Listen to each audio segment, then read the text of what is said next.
So we were talking about Hezekiah, and we got to the point of him destroying Nehushtan, or the bronze serpent that Moses had made. As actually, it was used as a great salvation in the camp, and that's why they had such affection for it. But Hezekiah is removing everything that's getting in the way of true worship of God. And we see this in the New Testament. Jesus said, "Those that worship God must worship Him in spirit and in truth."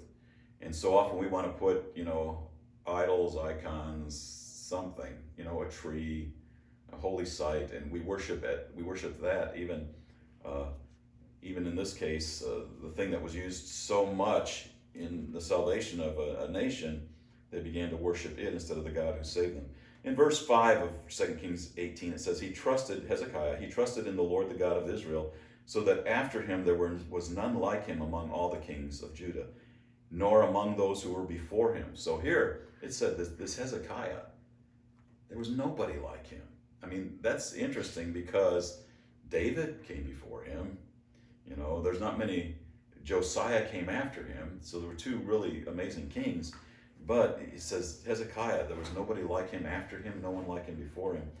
And in verse 6 explains why. For he clung to the Lord. He did not depart from following him, but kept his commandments which the Lord had commanded Moses. So Hezekiah had an amazing reputation before the Lord on his steadfastness and his faithfulness to God. Well, Assyria that had captured Israel now comes and threatens Judah. Okay, they're feeling pretty good about themselves. In fact, they come and say, who's your God? He can't stop us. Look, the gods of all these other nations didn't do anything. Even Israel went down under our power, and you'll be coming down too. Well, so Assyria threatens Hezekiah and Judah. And so we get to 2 Kings 19 and verse 14, and it says this, Then Hezekiah took the letter. There was a letter sent of threat. It's basically surrender. Hezekiah took the letter from the hand of the messengers and read it, and he went up to the house of the Lord and spread it out before the Lord. So picture this, Hezekiah's taking this threatening letter and he just lays it before the Lord like, okay, Lord, you read this. You see what they're saying? And Hezekiah prayed before the Lord and said, O Lord, the God of Israel, who art enthroned above the cherubim, thou art the God, thou alone of all the kingdoms of the earth, thou hast made heaven and earth. It's like the Lord is saying, I didn't know that. But, Hezekiah is just making the statement, I recognize who you are. I put my faith in you. I recognize who you are in spite of what I see, and in spite of even this threatening letter and this king who's overthrown all these nations and looks like he's got power. I just want you to know, I know you're the God of all the heavens and the earth and the kingdoms of the earth. Verse 16, Incline thine ear, O Lord, and hear. Open thine eyes, O Lord, and see. Listen to the lords of Sennacherib, which he sent to reproach the living God. And this isn't saying the Lord's eyes are closed or his ears are closed. What it's saying is, Lord, I'm asking you to pay special attention. And basically, I'm asking you to act upon what's been said here. That's when it says, open your eyes and see, listen. It's not the Lord saying, oh man, I was taking a nice nap and you want me to wake up. That's not it. He's just saying, Lord, please give attention to this. I know there's a lot of things going on in the world, but this is really important, and it involves you. Verse 17, Truly, O Lord, the kings of Assyria have devastated the nations and their lands, and have cast their gods into the fire, for they were not gods, but the work of men's hands, wood and stone, so they have destroyed them. And now, O Lord our God, I pray, deliver us from his hand, that all the kingdoms of the earth may know that thou alone, O Lord, art God. So Hezekiah is bringing, the Lord's reputation into this as he's praying. He said, Lord, this is about you. They're attacking you and they're attacking us, and they're saying that they're strong, their gods are stronger than you are. And so he's just saying, Lord, I want you to take notice of this. And so during this time, which we'll get into when we get to the prophets, Isaiah is prophesying during this time. Isaiah is a prophet in the time of Hezekiah. And so Isaiah is on the scene and he gives an answer. But we're going to pick it up in verse 32 of 2 Kings. And it says, Therefore thus says the Lord concerning the king of Assyria, He shall not come to this city or shoot an arrow there, neither shall he come before it with a shield, nor throw up a mound against it. Now listen, this is a powerful army, and they've just declared they're just going to come in and wipe you out. But God just says, no, it's not going to happen. By the way that he came, by the same he shall return. This is verse 33. And he shall not come to this city, declares the Lord. For I will defend this city to save it for my own sake and for my servant David's sake. You know, much of what the Lord does in the scriptures really is for his own name's sake. And it's not like he's got to withhold his reputation, because he could eliminate all of the earth and it wouldn't matter if he had a reputation on the earth. No one would know. But he's going to do it for his sake and for David's sake, because he made a covenant with David.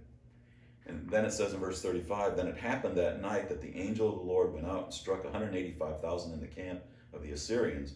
And when men rose early in the morning, behold, all of them were dead. You know, I had something, when I was young, I remember this verse. I didn't remember many verses in the scriptures, but I remember this verse because me and my buddy were sitting up in the balcony at our church, you know, kind of goofing around during a sermon or whatever. And it says, and these 185,000 were struck down, and when they rose in the morning, they were dead. You know, we thought they woke up and they were dead. Anyway, what happens here is God intervenes. God intervenes in this situation, and destroys the camp. The angel of the Lord goes through the camp. What did that look like? I don't know. I just don't want to be there when it happens. You know, unless I'm on the Lord's side. You want to be on the Lord's side in these cases. When he makes a declaration like that, incredible things happen. So we go on with Hezekiah. Well, Hezekiah's an incredible king. Here he shows his humility just by laying this thing out before the Lord and asking for the Lord's answer. Well, Hezekiah gets sick. And the prophet comes to him and says, you know, this is your sickness unto death. Isaiah's come to him and said, you're going to die. Get your house in order. And but Hezekiah begins to plead before Isaiah and the Lord and says that, please, you know, give me more years. And the Lord answers and says, I will give you 15 more years. I will deliver you in the city from the hand of the king of Assyria.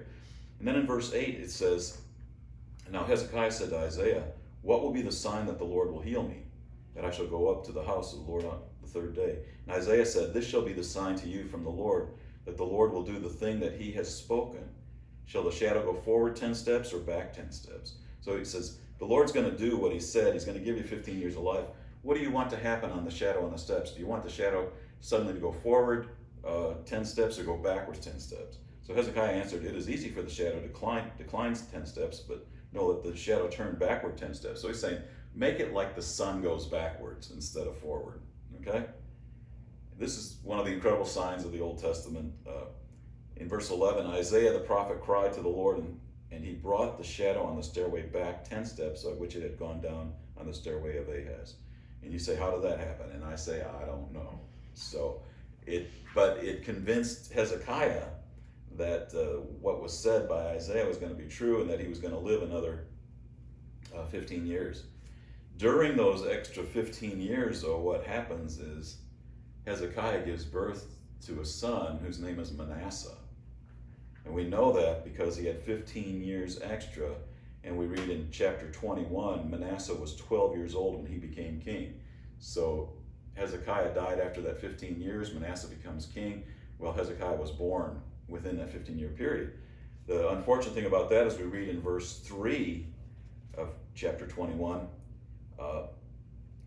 verse 2, it says, he did evil in the sight of the Lord, according to the abominations of the nations, whom the Lord dispossessed before the sons of Israel. Manasseh has done this. For he rebuilt, verse 3, the high places which Hezekiah's father had destroyed. He erected the altars for Baal and made an Asherah, as Ahab, king of Israel, had done, and worshipped all the host of heaven and served them. And he built altars in the house of the Lord, of which the Lord had said, in Jerusalem I will put my name. For he built altars for all the host of heaven in the two courts of the house of the Lord. In verse 6, and he made his son pass through the fire, practiced witchcraft, used divination, dealt with mediums and spiritists. He did much evil in the sight of the Lord, provoking him to anger. So here Hezekiah had asked for the extra 15 years. He got him. But the son that he had during that time becomes one of the most evil kings in all of Israel.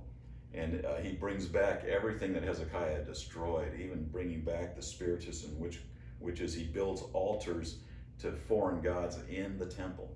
I mean, it's just, he's doing everything that you could do wrong, he's doing it. And so I've often wondered, did Hezekiah, if he would have known that, would he have asked for the extra 15 years? Well, we don't know, but this is what happened.